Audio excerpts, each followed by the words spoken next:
Coutinho e Adson é uma dupla que eu, pelo menos, estou muito ansioso para ver, porque eu entendo que eles são inteligentes, que podem se dar bem. Eu não deveria não, tá? Mas vou fazer um elogio aqui. Oi, torcida do Vascão, sou a Viviane e vim trazer mais um giro de notícias do Gigante da Colina. Mas antes peço sua ajuda, deixando seu like e se inscrevendo no canal para fortalecer o nosso trabalho. Feito isso, obrigada, um beijão pra vocês, vamos para as notícias. Com certeza. Sem dúvida. O Vasco encara o Atlético Goianiense hoje também pela Copa do Brasil. A equipe, como sempre, foi recebida com festa em Goiânia. Rodolfo. Uma recepção calorosa em Goiânia para receber o Vasco antes da partida contra o Atlético Goianiense pela Copa do Brasil.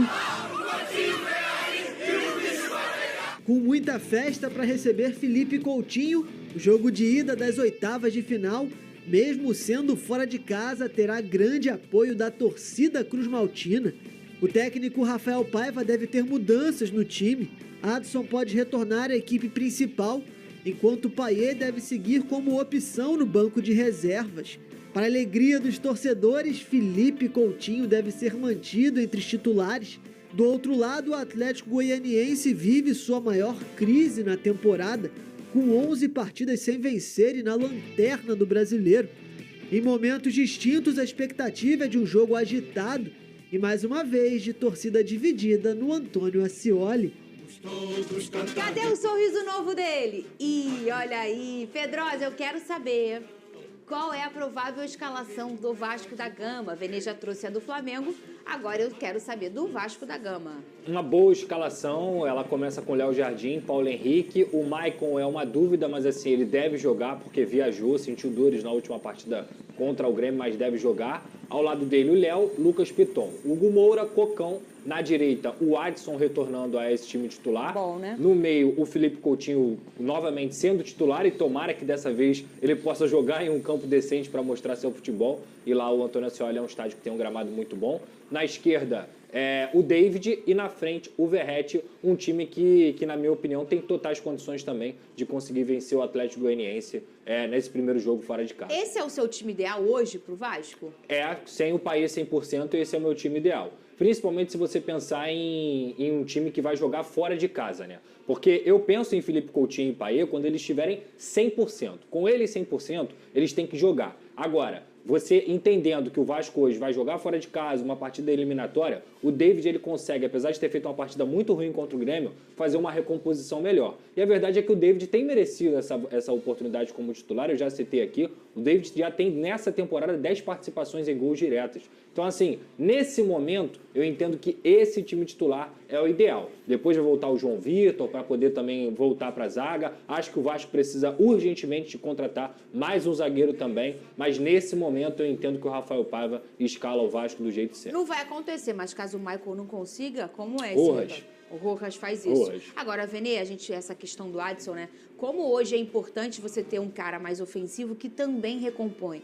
Eu acho que muita gente que gosta do futebol, da sua essência, na raiz, o que não é Nutella, vamos dizer assim, não gosta disso. Fala, atacante é pra atacar, mas hoje em dia não funciona mais assim, Vene. Eu acabei de citar o Júnior Santos. Eu tô falando de um cara que tá fazendo falta defensivamente também pro Botafogo. O nome disso, na minha opinião, é evolução tática no futebol. Tanto é que hoje a gente vê goleiros tendo a necessidade de saber jogar com os pés. Antigamente, goleiro só agarrava, não jogava com os pés. Isso é evolução tática no futebol. E antigamente até 10 anos atrás. Não tô falando nem muito. Por isso que muita gente tem dificuldade de entender isso, mas é uma evolução tática. Quanto mais funções um jogador conseguir exercer em campo, é melhor para o time. A verdade é essa. E é claro, se o atacante, a prioridade dele é atacar, é fazer gol. Mas se ele conseguir fazer uma recomposição defensiva, é maravilhoso. Isso ajuda demais na estratégia do treinador, obviamente. Agora, ô Pedrosa, o Coutinho fez um pouco do jogo do Atlético Mineiro. Sim. Começa contra o Grêmio, nas condições de gramado, que a gente já falou por aqui, que não foram ideais, pelo contrário, foram até cenas pitorescas aí, né? E já olhamos dos dois lados aqui, olhamos o lado do Vasco, que não é obrigado a jogar, e do Grêmio, que está, enfim, penando para completar tabela na temporada por conta de tudo que aconteceu. Então, ninguém está estendendo a mão para o Grêmio. Agora, deixando esse assunto, o Coutinho vai poder começar como titular num gramado bom, Sim. com condições bacanas. Sim. Vai ser um jogo bacana pra gente assistir esse Coutinho, Pedrosa. Eu vou dizer, vai ser a estreia do Coutinho. E eu vou te Agora a falar, gente pode Fernanda, o planejamento era para justamente ele estar na Copa do Brasil Legal. já bem perto do seu auge, né, do seu 100%. Eu acho que ele jogou 45 minutos, jogou mais 20, 30 minutos contra o Atlético, ele já vai poder jogar pelo menos aí uns 70, 75 minutos, e a gente tem que lembrar que na reserva dele tem o Payet, que é outro cara que mantém o nível. Mas eu tô muito ansioso para ver o Coutinho junto com o Adson. Eu acho que são dois jogadores que vão conseguir se entender bastante, porque o Coutinho, apesar de jogar mais centralizado nessa formação, ele puxa muito da esquerda para o meio, ele aproxima bastante porque ele gosta de ter a bola passando pelo pé dele. E o Adson faz a mesma coisa. Então eu acho que são dois jogadores que podem criar bastante para o Vasco da Gama, nas ultrapassagens do Paulo Henrique, nas ultrapassagens do Lucas Piton, fora o David junto com o Verratti, enfim. Eu acho que Coutinho e Adson é uma dupla que eu, pelo menos, estou muito ansioso para ver, porque eu entendo que eles são inteligentes, que podem se dar bem. Eu não deveria não, tá? Mas vou fazer um elogio aqui que estou para fazer há algum tempo, mas eu não consigo. Para Paulo Henrique. Ele ajudou a destruir meu sonho, você sabe disso, né? Muito, verdade. Ele começou com ele, inclusive. Ele me deu uma martelada e eu só fui acordar no final do ano, tá? Começou ali. Mas que jogador é o Paulo Henrique, né? Uma força incrível, assim, uma velocidade. Vai completar 50 jogos. Pô, legal. Um cara com muita qualidade, Não é Vilela. qualquer um que consegue completar 50 jogos. Eu assisto ele assim, ó. Tá até jogando bem. Não tem jeito. Vamos dar a César o que é de César, não é isso, Pedro? Perfeito, perfeito. O Paulo Henrique, ele cresceu muito de produção, um jogador que de fato tem exercido uma função dentro de campo muito importante. Aí que a gente fala, também é o inverso. É um jogador que prioriza a parte defensiva, mas sabe muito bem o ataque, utiliza muito bem a força física dele.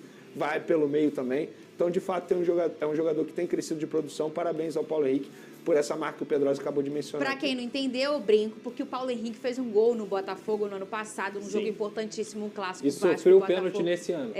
Apesar de, naquele jogo ali, ele tinha que ter sido expulso. Mas o último foi mais doloroso. Foi mais, Essas foram as notícias do Vascão. Obrigada por assistir, deixar seu like e por se inscrever no canal. Um beijão pra vocês. Voltarei com mais notícias, se assim Deus permitir.